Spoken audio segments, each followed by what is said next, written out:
What do you get when you have a laid-back cafe with loads of games of all kinds? Well, according to Effendy, it's a whole lot of fun and it's all decent. We met up with Effendy of FnD Mindspot to hear his take on gamification in Malaysia. Break out those bottle caps. FnD Mindspot is up next. I'm Patrick Lim and I'm a first-time entrepreneur. I founded a company manufacturing and designing urban city bags here in Malaysia. And because I was new to business, I had tons of questions and challenges that needed answers. I started talking with veteran entrepreneurs and they would tell me these great origin stories of theirs. On this show, we talk to entrepreneurs about how they brought their crazy ideas to life. We get to hear their stories of venture and challenges on how they started from zero to hero.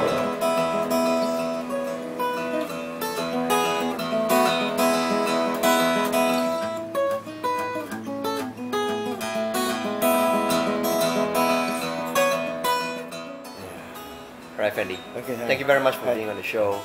Before we talk about FnD Mindspot, let's talk about you. What were you doing before you started this venture? Wow. Thanks, Pat, to get me the chance to be in these shows. Thanks, Suwan.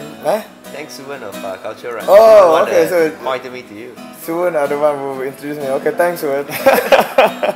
Okay, anyway, I'm from Penang. I've been basically study and work in KL for I think nearly 20 years already. Right. I actually studied actuarial science before. We have to explain actuarial science. It's quite rare, something to do with insurance. Rare. Yeah. So yeah, I was in corporate. You're one of those few that. Yeah. So yeah, I was termed as crazy by my friend before doing that. Now they term me crazier. Crazier, of switching the things. Anyway. So I did that for 17 years, worked in a corporate world. And then my last job, I realized that it's a bit not fulfilling for me lah. So and you're still in actuarial science at this point in time? No. You're doing something else already? Basically, this is I can say my full time. Oh no, I mean before you said 17 years, all 17 years in yes, actuarial science? Yes, basically all in insurance company lah. Right. All in insurance line lah. Though slightly, sometimes I was in consulting for a while. Then I was in an IT firm which specialized in insurance software, things like that. But basically it's still, I would say, around actuarial and insurance for 17, 18 years. And then my last job, I was the president of sports club of this big company. And you know, we do all these events, do games, all these organize activities for the staff, and I realized that I enjoy doing that. You got hooked? Yeah, and then I really not only like doing it, but I really enjoy seeing something that I do make some other people happy. Okay. So that is the one that sort of made me, hey, this is something that I feel I really like it. And I myself play games, board games, computer games, online game, and then I also see how come at that time even adults playing some of this game can still, hook into game for, it can be hours lah. So I was like, do some research and then put them together and say, hey, why not try something which is quite unique at that time, 3 years ago. So I make that jump from crazy to crazier. But do you feel that there was some linkage between your knowledge of actuarial science and gaming? Would you see any? Yeah. If you put like that, because actually basically we study probability. Yeah. Probability theory. In fact, there is a subject called game theory anyway. But it's not really on game that we play, but it's related to that. It's the chance of winning, chance of losing. So yes, it does help me in my gaming, but not all games purely on luck. Sure. So there are games where it require you. In fact, there are many games require. Strategic thinking, your negotiation skills, your communication. So that's where then I realized actually, when I play more games, then I realized actually game has more than just fun part. It has more than that. That's where I think of course yes. The probability do come into play because you need to, especially when you come to design games, you need to sort of make sure that it's fair, fair dice, fair things like that. So yeah, it does help me a bit that aspect lah. But I would say not much lah. The other part is actually, I would say, gut feeling.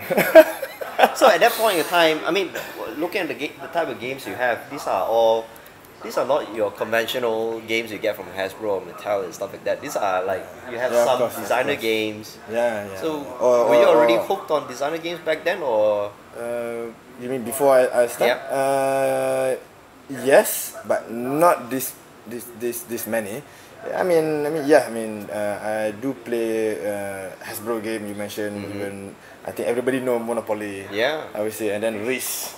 But then when I studied in the UK before, when I was exposed to many of these other board games that it was not available in Malaysia, and then I realized that actually there's thousands of them. Yeah. So of course, yeah, I mean, this is where some people call it Euro board game, designers board game. I in a But way, it's always been board games. Like, were you involved with role-playing games? Or? not really a role. I did try a role-playing game, Right. but I don't really sort of hook to it. But I started actually with a game book. You know that the game book where you turn to this page, you move, you go left, you go to this page. For majority of the kids that's actually watching the show right now, they probably won't know. Yeah, they probably Peter, don't know. Yeah, what was that? What was something Jackson? Peter Jackson. Peter Jackson, yeah, right? yeah. Not the director. Actually, Steve Jackson. Steve Jackson. Sorry, yeah. Right. Steve Jackson and Ian Livingston. That's the sort of the founder of the game book. Right. Yeah, I mean, seriously, I learned English. I mean, I'm not saying my English is really good, but seriously, it was very bad before. That is the book which makes me read. I mean, I read also, but that book made me read like, basically. That book made a lot of kids read. Actually, really. Back then, yes, everyone was hooked. Everyone was just looking for the next next book, next story, next.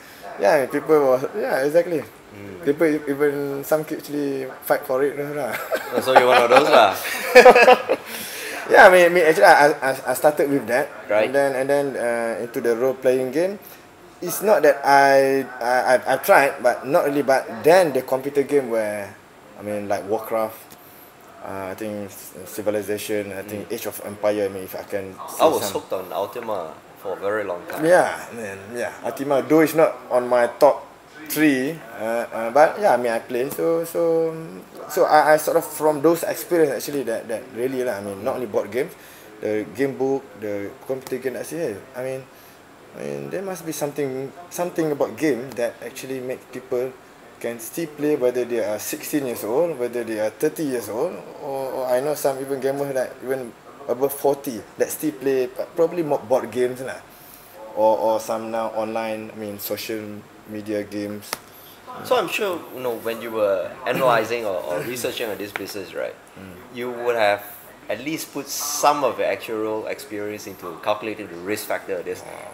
What was that like? You mean on the game itself, or on venturing into the business? Yeah. Well, I guess To one, resign from a well-paying, corporate job. Yeah.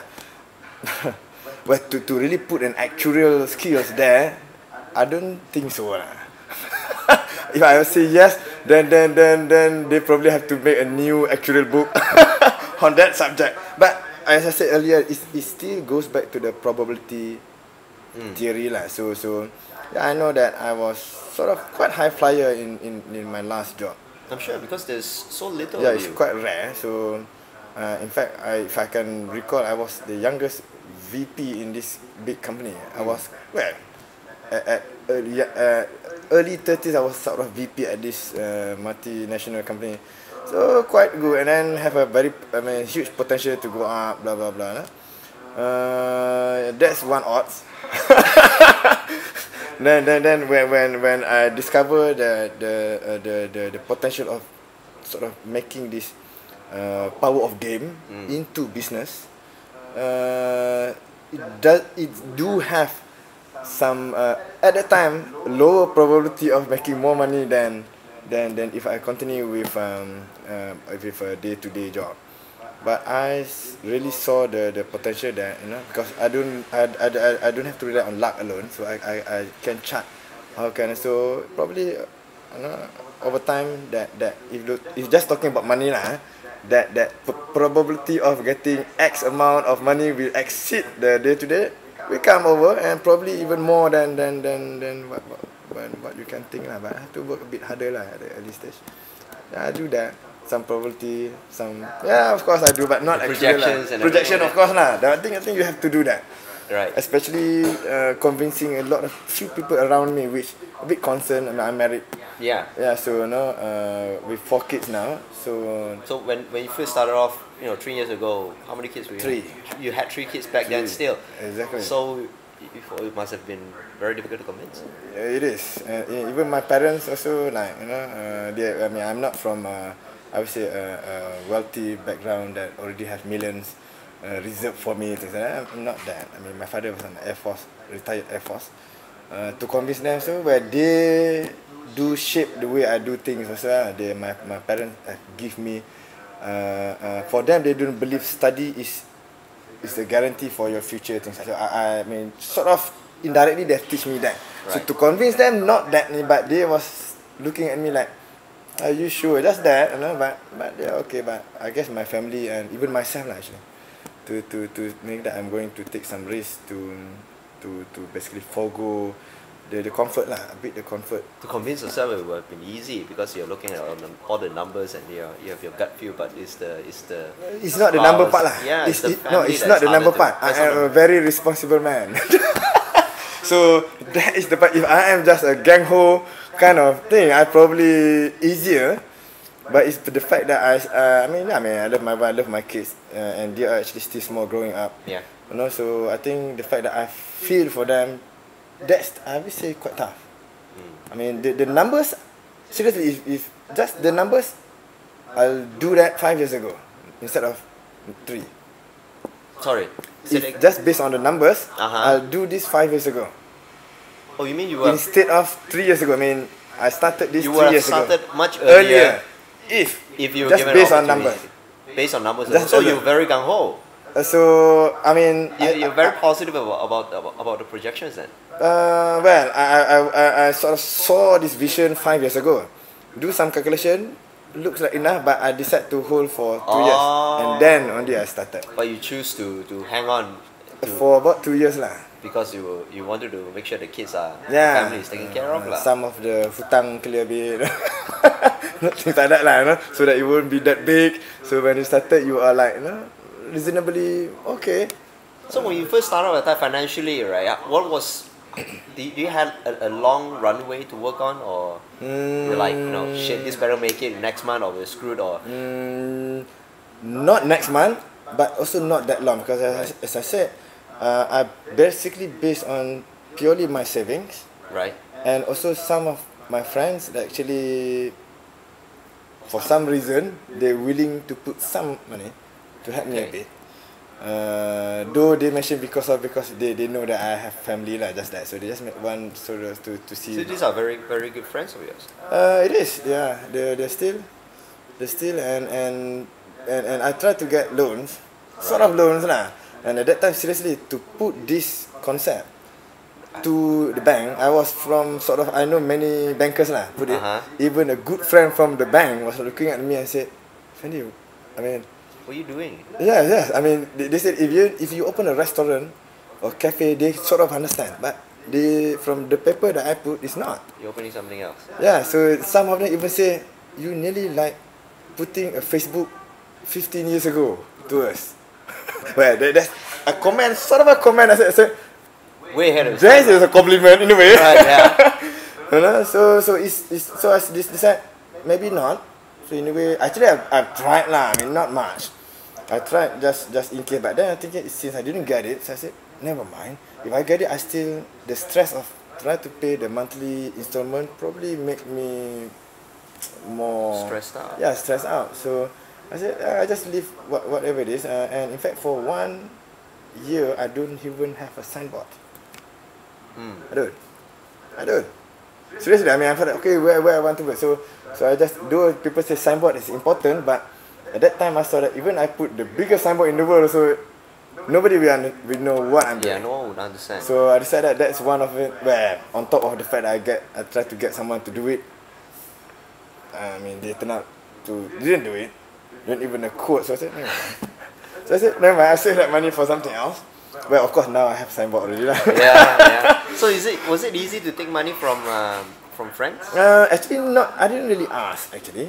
So They just came and I just share this sort of my move or my plan. Are they already angel investing in other businesses? No, I mean I think one of them actually still working full time with a big company. Another person, yeah, he himself is a businessman in a way. Yeah, he's doing many kind of business. So I share with them what I plan to do lah. Okay, of course both of them say, "Are you crazy? What are you doing?" So, but then when I share some articles, things like that, they say, "Oh, I mean, especially the businessman, he actually saw that." He can see it. Yeah, he see it, but he also saw that you want to do it now. He also saw it may just a right time, but slightly, I mean, extra work lah. Because like when I started it in early 2010, yeah, 2010. I mean, formally. So I mean, if talking just about the place, I have more than just a board game cafe lah. I mean, I have more than that, but just this place itself. I mean, in 2011 last year, there is a few more actually coming up. Oh.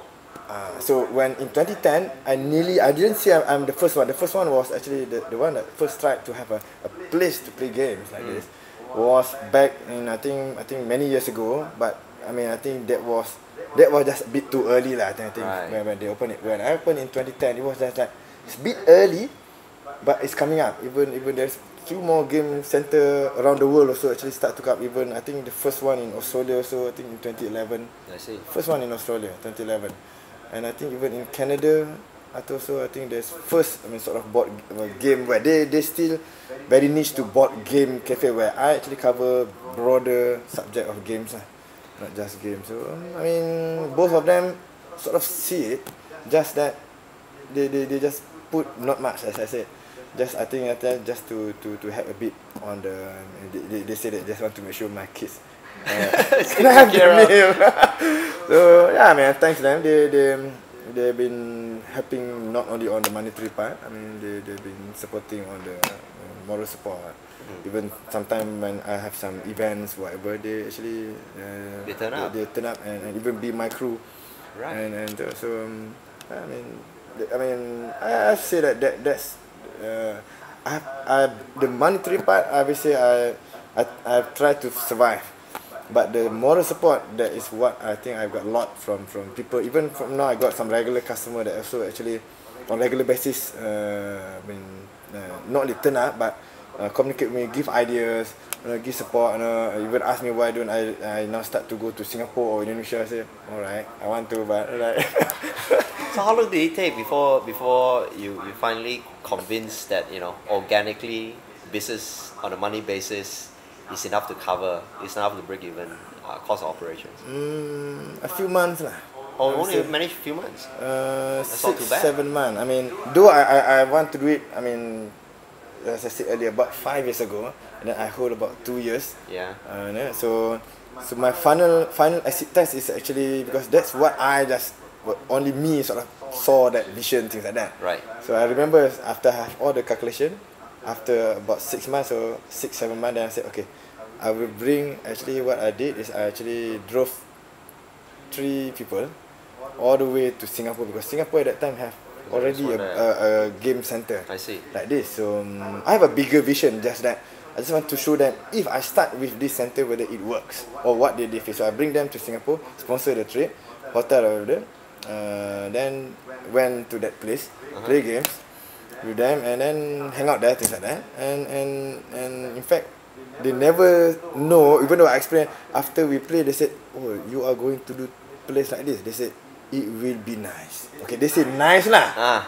But whether it's going to make money, they're not sure, because people pay. So they see that it's still very new. Yeah. But if it's make it, then they feel like, I mean, their opinion, if you make it, it will be big lah. It will be big. So again, that's the exit test lah. I just want to make sure first people happy about the concept. Okay, the money part is, I think, the pricing part, whether you charge people X amount, Y amount. I think that's, as an entrepreneur, You want it or you don't want it, you have to decide on that. But first, I think you want to at least whether people love that first lah. I mean, of course, whether they're willing, how much they're willing to pay, they love and how much they're willing to pay. I think that's a things that you have to balance out lah. As someone that want to go into business, I think you can't run away from that lah. So were you addicted to the idea, you know, for the fact that it is still, the idea is still very infant, or the market is still very infantile? You like the challenge? Right? Yeah, I mean, I guess I like the challenge. Plus the fact that I see that I'm not just starting a business. Seriously. Because if I just want to start a business, I probably choose to take a franchise of, say, some I don't know, like Starbucks Coffee Bean or Subway, Subway. You know, so probably they say franchise can be very good. Oh yes. Things like that, or invest in properties. You know, can be, you know. But my dream at the time not only to start a business. This is my answer to actually my why.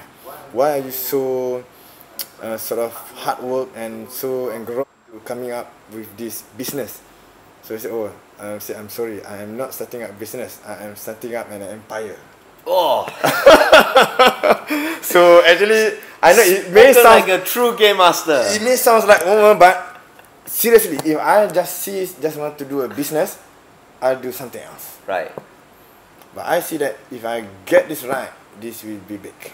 So that's passion speaking. It is. So it helps me to Yeah. I mean I guess that is where the fuel for that passion, because of and I do give some buffer for myself to, I mean, sort of a break even point lah. I mean, okay, sort of the cut off point. If after say 12 months, certain condition, maybe I should, you know, sort of break away. I do make that, but after 3 months I don't want to look at it, because it's sort of, it will make you demoralized. Huh? It is. Though it is good, but it can be demoralized. And in fact, I think I was struggling in the first year. Seriously, I mean, now also I don't say that the center itself. I mean, I start to change a bit the business model, things like that. Right. The first year is really struggle.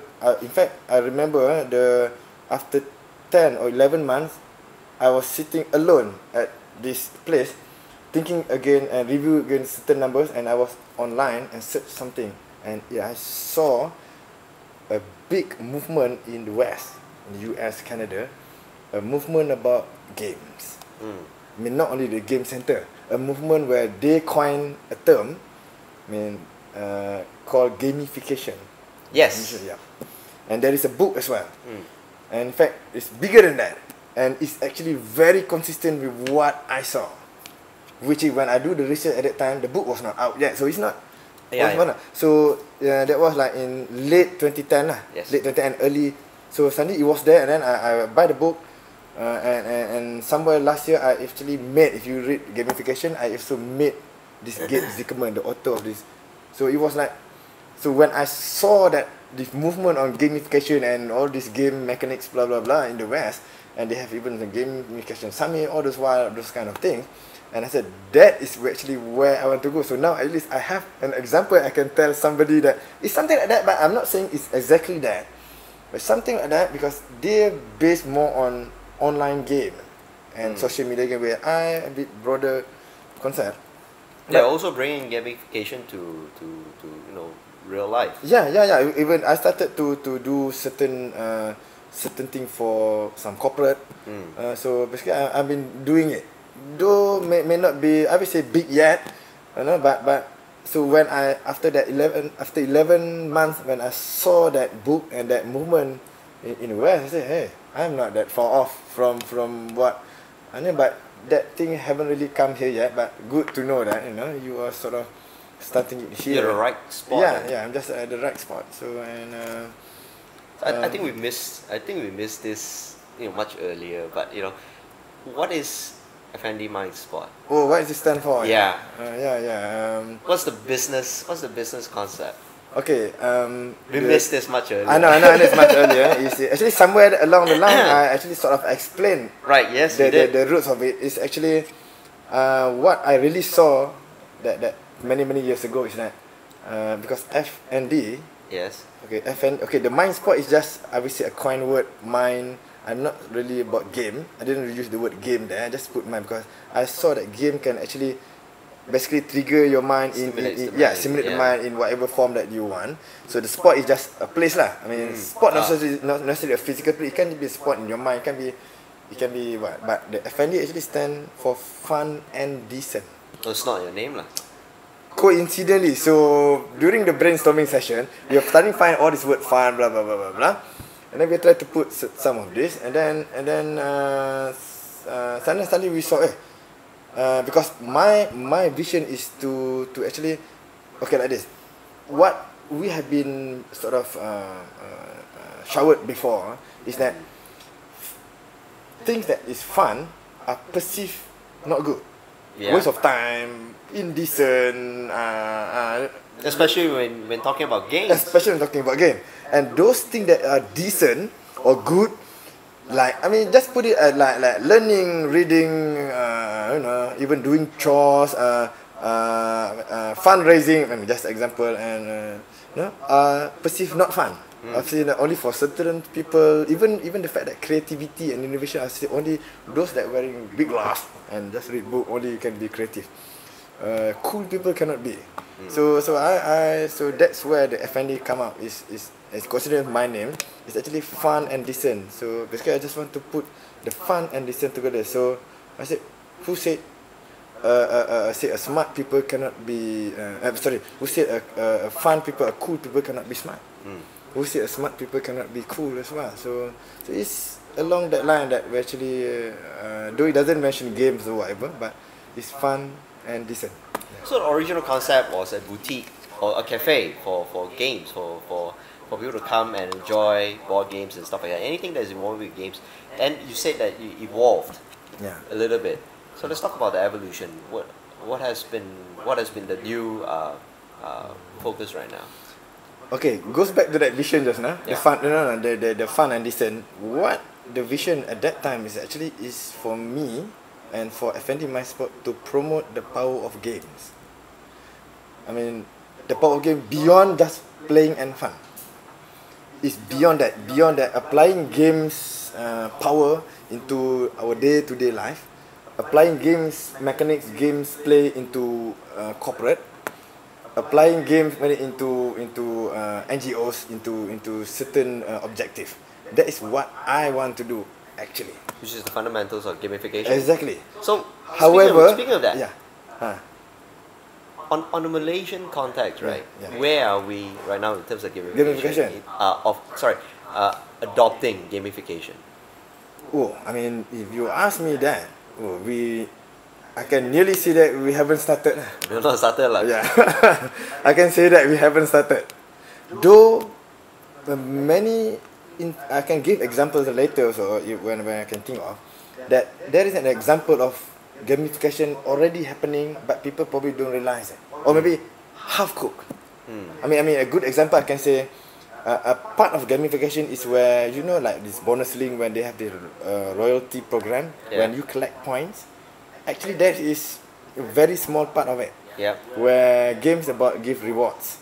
So it's how you get people to, you sort of engage people, how you get people to come again and again. Okay, that's more on the marketing, sales and marketing side. So you create that point system where people basically wants to collect more.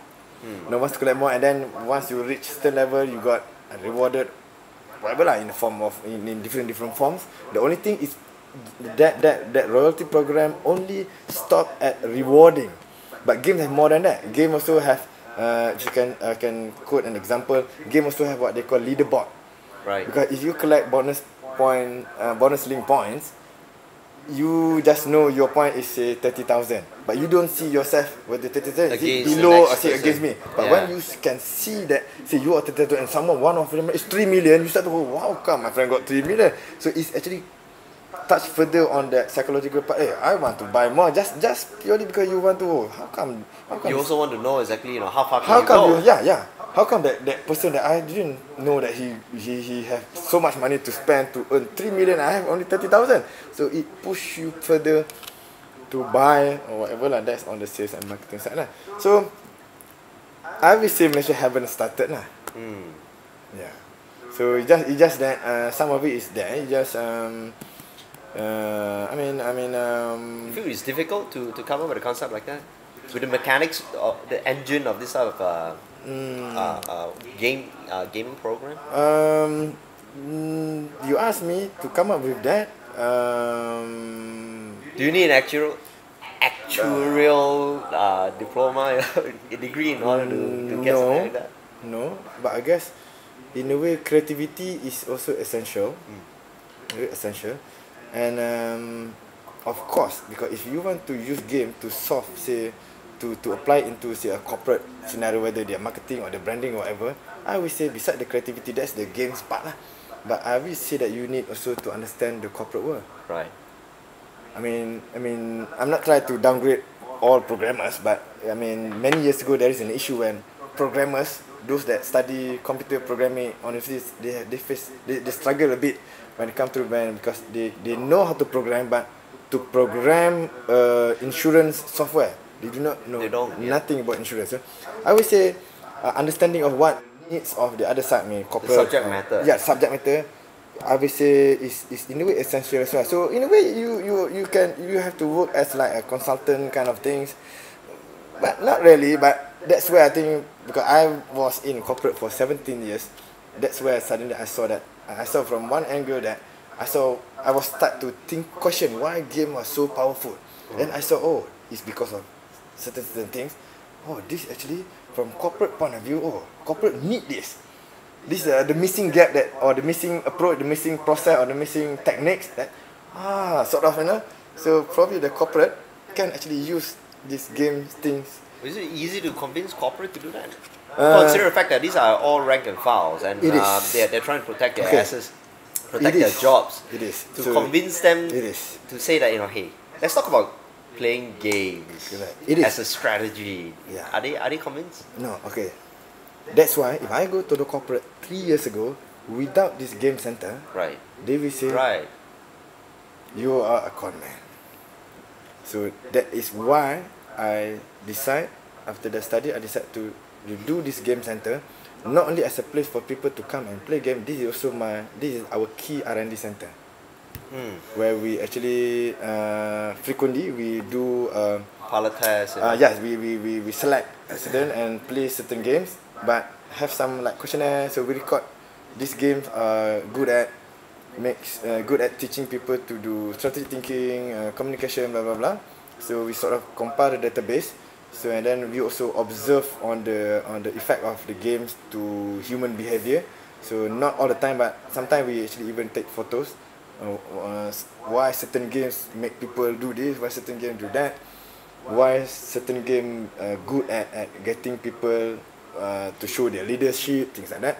So after I would say 2 years, we have enough data, not perfect, to go to corporate and show them this. So that's why some of also corporate already started to do, even I still call mini team building here, a leadership program. That's a bit more direct side lah. So it's easier to convince them now than the 3 years ago lah. So that's why I mean, when I started, I didn't really promote that to corporate. I just get them to come here and play game, and also because we also have some giant game where we go out to family day, corporate family day, you know, where they saw game. Yes, they actually, we got a lot of remarks at that time when we go to corporate or people that because we don't promote digital game. So what they all surprised, including my staff lah at that time, some of this manual game, even like Snake and Ladder, a giant size, we have a giant Jenga. Yes, I know, I mean, because they're surprised because they saw that this non-digital is so simple, but people actually can really engage playing it. The audience also was like stuck to it. Okay, hang on. Yeah. Yeah. But it is, you are right. So you see, I sort of know lah. 3 years ago, if I straight go to them talking about, even though initially I don't even know about gamification because the book was not out yet. Right. Time, so it's not there.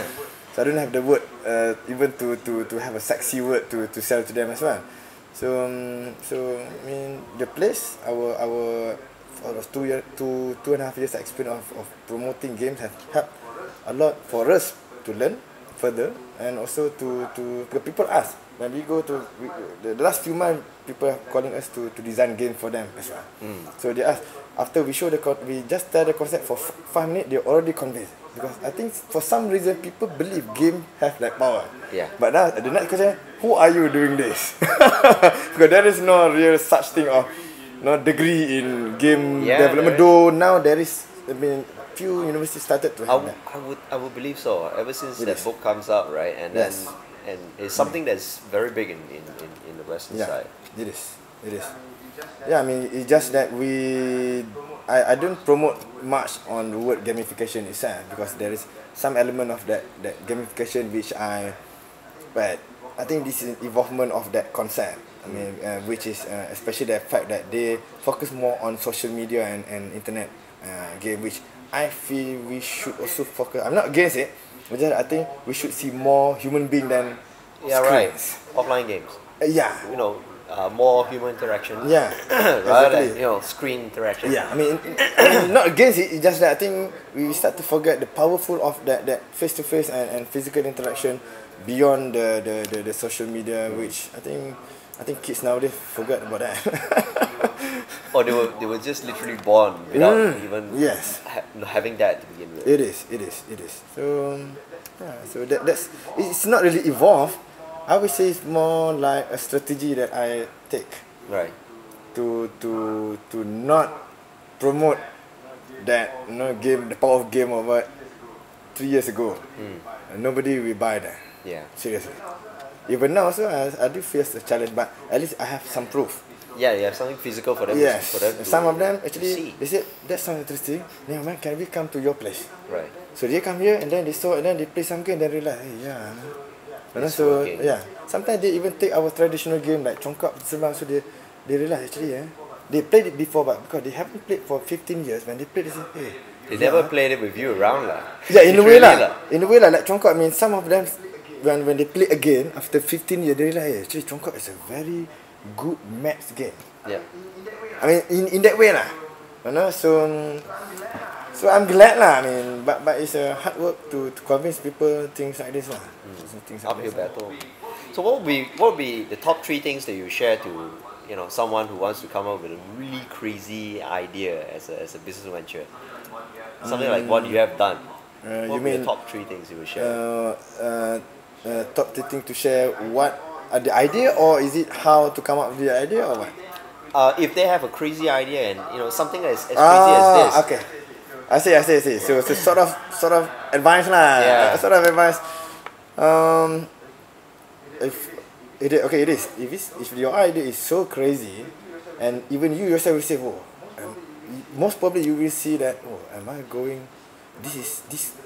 to do miracles? Things like that. I mean, because sometimes people talk about this crazy thing, this fantastic thing as miracle. So I will say that first, don't wait for miracles to happen. Right. Create one.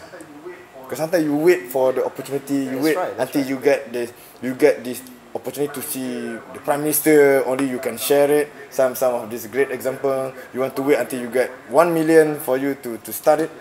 Seriously, I started this without, I can see enough money. I'm not the one that can have the best network in the world. And I don't have Raja or Sultan in front of my name. And my father are not, I mean, as I said just now, I don't immediately have 3 million reserved for me from my parents. I basically, and my idea is nearly against the tide. So I will say that then, but I see that I will not wait for this miracle. I create one. That is hard work. So that's I will say the one of it. But I will say number one. That's sort of we push you to go on. The next one is actually you still have how gang-ho it is. I still have to highlight that I don't know whether it's because of my actual background or I've seen many people. I think you still have to do some homework. I mean, some people may not put it as top 3. Yeah. But I have to put it because I start with that create a miracle. Sometimes people just okay, gang-ho, go. No, you still have to do your homework. I mean, whether from monetary point of view, from the whether the test, whether The acid test. Yeah, the acid test, whether the things, concept, the people will buy your feasibility idea. testing and all Exactly. that, I think you will still have to read. Okay, how deep or how detailed you're going to do it. Okay, that depends. But you still have to do it. I have to put at number 2 because of that's important, because I think in this sometimes people thought in this current world people thought with FB they can just promote it. Yeah. You can, but I think maybe There's you can. more work to it. It is. Just, I think it putting just out an idea and then is. just going up to someone and say they have got this great idea. Would you like to invest in it? Yeah, It's not especially if you already have what I don't have when I start. Especially if you feel I don't already have 2 million. I already know this ministry here. Connection. I already have this. So especially when you already have that, you probably will not do that. right. That number 2, because you thought you sort of overconfident lah. So please don't. So I mean, yes, you have to. You still have to do that some homework lah. And finally, which is say that I mean, there are many times along the way, I do feel that whether I am on the right track. Right. So I think that is something that so don't worry about that. Occasionally you have that small talk to basically to ask you to shut down and run away, Oh yeah.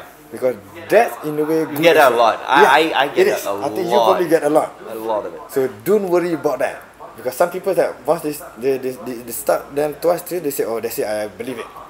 Yeah, how do you block your mind? I mean, you can't help it. I know.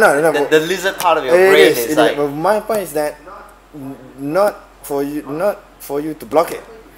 Whenever you have that, it's probably good to actually sit down and look back and not look back in the sense of oh yeah, I do a big mistake. What I'm saying is good because of, I think what happens that challenges is what.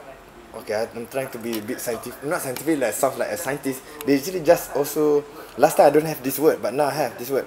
They just do, I think Harvard or some business school in US, Right. just study why this kind of challenges, this remark in your mind about these challenges, and where they relate to game also. Why game also get people to engage on doing things is because it constantly give you challenges.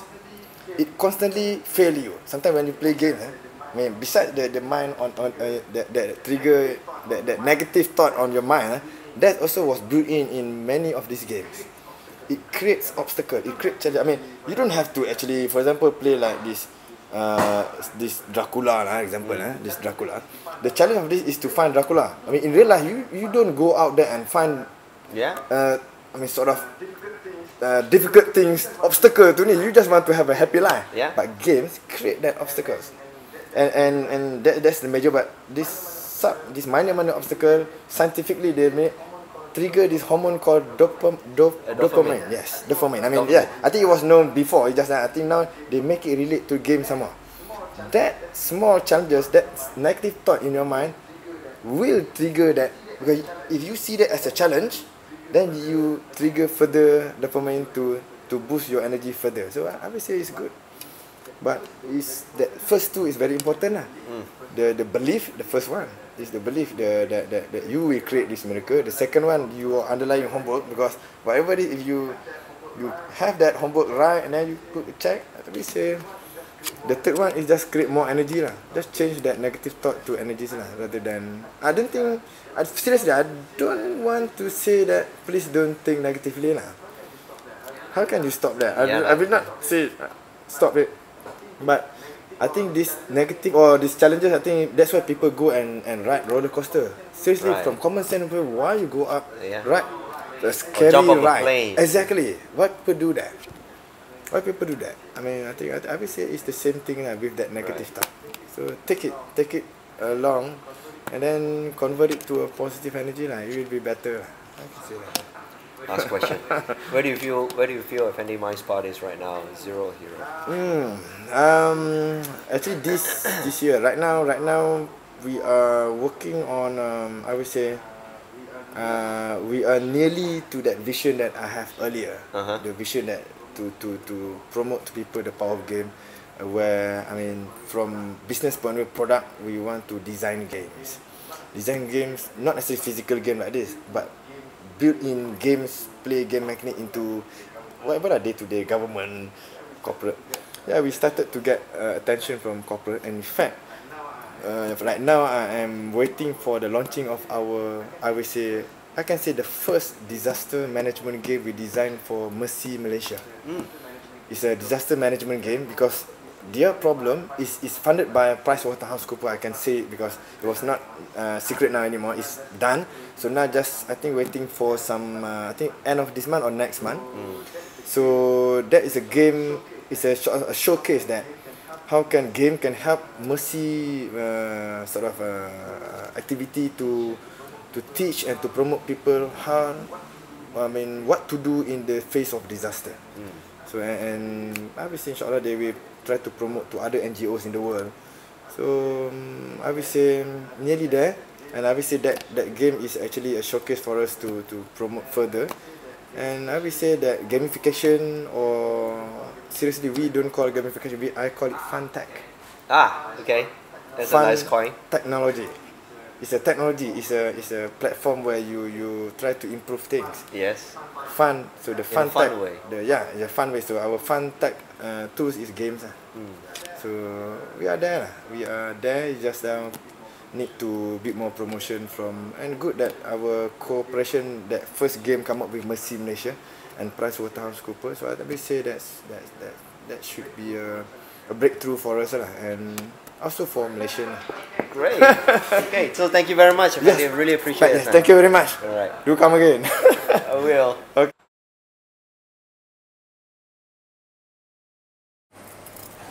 We're passionate about making amazing urban bags, so we don't compromise on things that make a poor quality product. What we refuse to compromise on is how we deliver our bags to our users.